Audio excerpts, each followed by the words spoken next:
Praise lord. ఈ దినం దేవుని వాక్యమునకు మీకందరికీ స్వాగతం, సుస్వాగతం. దేవుని వాక్యంలోనికి వెళదాం. మొదటి రాజుల గ్రంథము 4వ అధ్యాయము 25వ వచనము. సొలొమోను దినములనిటను ఇశ్రాయేలు వారేమి, యూదా వారేమి, దాను మొదలుకొని బెయేర్షెబా వరకును తమ తమ ద్రాక్ష చెట్ల క్రిందను అంజూరపు చెట్ల క్రిందను నిర్భయముగా నివసించుచుండిరి. ఇక్కడ దేవుని వాక్యం ఈ విధంగా వ్రాయబడి ఉంది. సొలొమోను దినములనిటను దాను మొదలుకొని బెయేర్షెబా వరకు ఇశ్రాయేలీయులందరూ, యూదా వారందరూ కూడా నిర్భయముగా అంజూరపు చెట్ల క్రిందను ద్రాక్ష చెట్ల క్రిందను నిర్భయముగా నివసించుచుండిరి అనేటటువంటి దేవుని మాట ఇక్కడ వ్రాయబడి ఉంది. ఒక రాజ్యంలో ఉన్నటువంటి ప్రజలు, లేకపోతే ఒక కుటుంబంలో ఉన్నటువంటి మనుషులు, లేకపోతే ఒక గ్రామంలో ఉన్నటువంటి మనుషులు, లేకపోతే ఒక సమాజంలో ఉన్నటువంటి మనుషులు మరి ఎప్పుడు సంతోషంగా ఉంటారు అనేటటువంటి విషయాన్ని మనం ఆలోచించాలి. ఎప్పుడు సంతోషంగా ఉంటారు అంటే భయము లేనప్పుడు. ఇక్కడ ప్రజలు ఎటువంటి భయము లేకుండా నిర్భయముగా, సంతోషముగా, ఆనందముగా జీవిస్తున్నారని వ్రాయబడి ఉంది. అయితే సంతోషంగా జీవిస్తున్నారు. మరి అంతకుముందు రోజుల్లో ఎందుకు వారు భయంతో ఉన్నారు, ఎందుకు వారికి సంతోషం అనేది లేదు అనేటటువంటి విషయాన్ని మనం ఆలోచించాలి. అంతకుముందు సొలొమోను ముందు, దావీదు కాలంలో అంతకుముందు కూడా వారికి ఫిలిస్తీయులతో, హిత్తీయులతో, హివ్వీయులతో యుద్ధాలు జరిగాయి. ఎప్పుడు కూడా ఇంకా యుద్ధమే, ఎప్పుడు కూడా శత్రువుల మీదకి రావడం, వారి మీద వీరు శత్రువులతో యుద్ధం చేయవలసి ఉండడం, ఎప్పుడు ఎవరొస్తారు అనే భయం, ఎటువైపు నుండి మరి శత్రువులు వస్తారు, ఎటువైపు నుండి హిత్తీయులు వస్తారు, ఎటువైపు నుండి హివ్వీయులు వస్తారు మరి అనేటటువంటి భయం వారిలో ఉండేది. శత్రువులు ఎప్పుడు వస్తారు అనే భయం ఉండడం వల్ల వారు హ్యాపీగానే ఉండేవాళ్ళు, కానీ అంత మరి భయంగా ఉండేవాళ్ళు. ఎప్పుడు ఈ యుద్ధాలు జరుగుతాయి, ఎప్పుడు మనం ఎక్కడికి వెళ్ళిపోవాలి, ఈ ప్రాంతం నుండి వేరే ప్రాంతానికి వెళ్ళిపోవాలో. ఒకవేళ యుద్ధంలో మనం విజయం సాధిస్తే బాగానే ఉంటుంది, కానీ యుద్ధంలో మనం విజయం సాధించకుండా ఉంటే దేవునికి విరుద్ధంగా ప్రజలు ఎవరైనా జీవించినట్లయితే, రాజు కానీ, శత్రువుల చేతుల్లోనికి వెళ్ళిపోతాం, దాసులమైపోతాం. ఆ తర్వాత ఆ దాసులైపోతే ఎన్నో సంవత్సరాలు, 20 సంవత్సరాలు, 30 సంవత్సరాలు, 430 సంవత్సరాలు, ఎన్నో సంవత్సరాలు శత్రువుల చేతుల్లో ఉంటాం అనే భయం వారిని ఆవరించి ఉండేది. కానీ దేవుని కృప వల్ల సొలొమోను కాలంలో మరి ప్రజలందరూ కూడా అంజూరపు చెట్ల క్రిందను, ద్రాక్ష చెట్ల క్రిందను, దాను మొదలుకొని బెయేర్షెబా వరకు అంజూరపు చెట్ల క్రింద, ద్రాక్ష చెట్ల క్రింద ఎటువంటి శత్రు భయం లేకుండా నిర్భయంగా జీవించారంట. మన కుటుంబాల్లో మనం కూడా నిర్భయంగా, ఎటువంటి భయము లేకుండా జీవించుదుముగాక. ప్రతి యుద్ధం ఆగిపోవునుగాక, ప్రతి కష్టం తొలగిపోవునుగాక, ప్రతి సాతాను పోరాటం, సాతాను రాజ్యం యేసుక్రీస్తు నామంలో కూలిపోవునుగాక. అప్పులనే కాడి విరగగొట్టబడునుగాక. అనారోగ్యం అనే కాడి, అశాంతి అనే కాడి మన గ్రామంలో, రాజ్యంలో, కుటుంబంలో, వ్యక్తిగత జీవితంలో యేసుక్రీస్తు నామంలో విడుదల కలుగునుగాక. రెండవ విషయాన్ని గనక మనం చూసినట్లయితే సొలొమోనుకి దేవుడు ఏమి దయచేశాడు మరి ఆ రాజ్యాన్ని పరిపాలించడానికి అనే విషయాన్ని మనము జ్ఞాపకం చేసుకున్నట్లయితే, మరి మొదటి రాజుల గ్రంథము 4వ అధ్యాయం 29వ వచనంలో ఈ విధంగా వ్రాయబడి ఉంది. దేవుడు జ్ఞానమును, బుద్ధిని, వర్ణింపశక్యము కాని వివేచన గల మనస్సును సొలొమోనునకు దయచేసెను. గనుక సొలొమోనుకు కలిగిన జ్ఞానము తూర్పు దేశస్థుల జ్ఞానము కంటేను, ఐగుప్తీయుల జ్ఞానము కంటేను అధికముగా ఉండెను. దేవుడు మరి అడిగాడు, నీకేం కావాలంటే నాకు జ్ఞానం కావాలన్నాడు. కాబట్టి దేవుడు సొలొమోనుకి జ్ఞానము దయచేశాడు. ఎటువంటి జ్ఞానం అంటే అంతకుముందు అటువంటి జ్ఞానవంతుడు లేడు, ఆ తర్వాత కూడా ఇక మీదట ఎన్నటికీ పుట్టబోడు మనుషులలో. అటువంటి జ్ఞానము దేవుడు సొలొమోనుకి దయచేశాడు. అంతేకాకుండా బుద్ధి దయచేశాడు, అంతేకాకుండా వివేచన గల మనస్సు. వీటితో సొలొమోను చక్కగా రాజ్యమును పరిపాలిస్తున్నట్లుగా మనం చూస్తూ ఉన్నాం. ఈ లోకంలో మనం బ్రతకాలంటే మనకు జ్ఞానం అవసరం. నా ప్రజలు జ్ఞానం లేకపోవడం వల్ల చెడిపోతున్నారు అనేటటువంటి వాక్యము వ్రాయబడి ఉంది. జ్ఞానం లేకపోతే మనం చెడిపోతాం, పాడైపోతాం, నశించిపోతాం. దేవునికి దూరం అవుతాం. కాబట్టి ఈ లోకంలో మనము జీవించాలంటే మనకు జ్ఞానం అనేది చాలా అవసరం. ఆత్మ సంబంధంగా దేవుని పిల్లలుగా జీవించాలన్నా జ్ఞానం అవసరం. ఏ పని చేయాలన్నా, ఒక వ్యవసాయం చేయాలన్నా, ఉద్యోగం చేయాలన్నా, ఆ తర్వాత వ్యాపారం చేయాలన్నా, సమాజంలో బ్రతకాలన్నా, ఉన్నతమైన చదువులు చదవాలన్నా జ్ఞానం అనేది అవసరం. ఈ జ్ఞానము దేవుడు జ్ఞానమునకు మూలాధారంగా ఉన్నాడు. దేవుడు జ్ఞానమును దయచేస్తూ ఉన్నారు కాబట్టి ఆ జ్ఞానమును మనం పొందుకుందాం.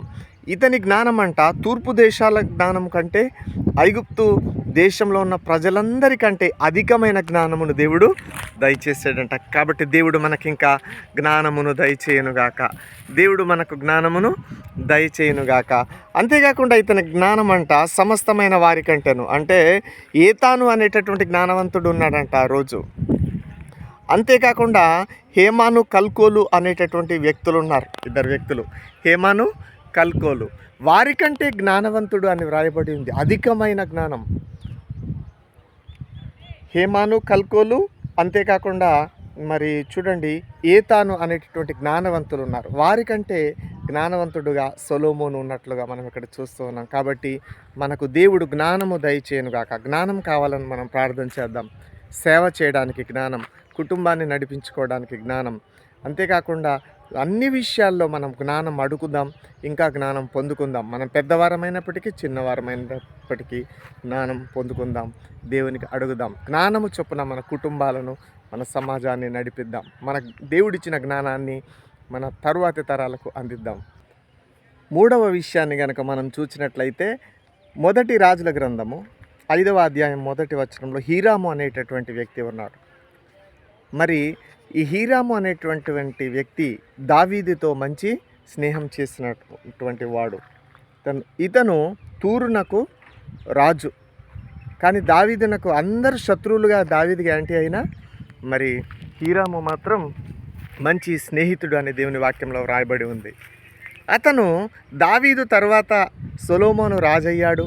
అతను చాలా వివేకం గల వ్యక్తి అని తెలుసుకొని అతని దగ్గరికి మరి వర్తమానం పంపినట్లుగా మనం చూస్తూ ఉన్నాం. హీరాముతో దావీదు చెప్తున్నాడు, మన జీవితంలో కూడా మనకు మంచి స్నేహితులు ఉండాలి.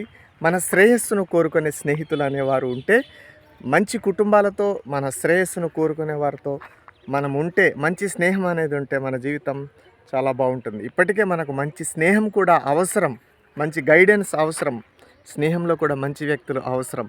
అయితే మరి దావీదు చెప్తున్నాడు, నా తండ్రి అయిన దావీదు శత్రువులను అతని పాదముల క్రింద అణుచు వరకు అన్ని వైపులను యుద్ధములు అతనికి కలిగి ఉండెను. నా తండ్రి అయిన దావీదు కాలంలో అన్ని యుద్ధాలే, నలుదిశల శత్రువులే, కానీ దేవుడు వచ్చి ఆ యుద్ధాలన్నీ దేవుడే జరిగించాడు. మరి తన దేవుడైన యెహోవా మరి నామము కొరకు అతడు మందిరమును కట్టింప వీలులేక పోయినన్న సంగతి నీ వెరుగుతువు. అతడు శత్రువు ఒకడును లేకుండా అపాయమేమీ కలగకుండాను నా దేవుడైన యెహోవా నలుదిశలను నాకు నెమ్మది కలగజేసి ఉన్నాడు. సొలొమోను రాజ్యంలో ఉన్నటువంటి గొప్ప విశేషం ఏమిటంటే, సొలొమోను రాజ్యంలో నెమ్మది, ఎటువంటి యుద్ధాలు అనేటటువంటివి లేవండి. ఎటువంటి యుద్ధాలు అనేటటువంటివి లేవు. సొలొమోను రాజ్యంలో ఎటువంటి యుద్ధాలు అనేటటువంటివి లేవు. దావీదు కాలంలో అన్ని యుద్ధాలే, కానీ దావీదు కాలంలో ఆ యుద్ధాలన్నీ జరిగి మరి తండ్రి కష్టపడ్డాడు. సొలొమోను కాలంలో నెమ్మది అనేది వచ్చింది, ఎటువంటి యుద్ధాలు లేవు. అప్పుడే ఒక ప్రాముఖ్యమైనటువంటి సంఘటన జరుగుతుంది. నలుదిశల నెమ్మది ఉన్నప్పుడు, యుద్ధాలు లేనప్పుడు మందిరము కట్టే పనిని దేవుడు సొలొమోను ద్వారా ప్రారంభిస్తూ ఉన్నాడు. చూడండి, నలుదిశల నెమ్మది ఉన్నప్పుడంట కట్టబడుతున్న దేవుని రాజ్యం కట్టబడుతూ ఉంది. యుద్ధాలన్నీ ఆగిపోయిన తర్వాత మరి దేవుని మందిరం కట్టడానికి సొలొమోను ఆలోచిస్తున్నట్లుగా మనం చూస్తూ ఉన్నాం. హీరాముతో చెప్తున్నాడు, మీ దేశంలో ఉన్నటువంటి మరి చెట్లను నరికేవారు, వాళ్ళు ప్రపంచవ్యాప్తంగా చాలా గొప్పవారు, వారి అంత సాటి అయిన వారు ఎవరూ లేరు. ఆ చెట్లను నరికే మనుషులు కావాలి. అంతేకాకుండా దేవదారు మ్రాణులను మీరు నరికించండి, అంతేకాకుండా రాళ్లను తీసుకొని రండి అన్నప్పుడు వాళ్ళు మరి దేవదారు మ్రాణులను సిద్ధం చేస్తున్నారు, రాళ్లను సిద్ధం చేస్తున్నారు. ఆ వర్తమానానికి హీరాము అంగీకరించాడు. అంగీకరించినందుకు తగిన కానుకలు, తగిన ఇచ్చిపుచ్చుకోవాలి కదండి. హీరాము సొలొమోను మధ్య ఉన్న సంబంధం ఏంటంటే ఇచ్చిపుచ్చుకునే సంబంధం, ఒకరికి ఒకరు సహాయం చేసుకునే సంబంధం.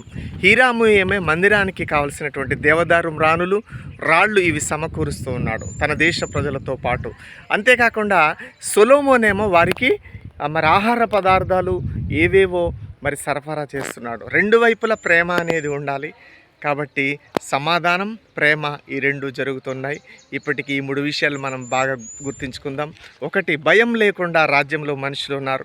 మన కుటుంబంలో ఎటువంటి భయం, చింత లేకుండా దేవుడు మనకు నెమ్మది కలుగచేయునుగాక. రెండవది, జ్ఞానవంతులుగా ఉన్నారు.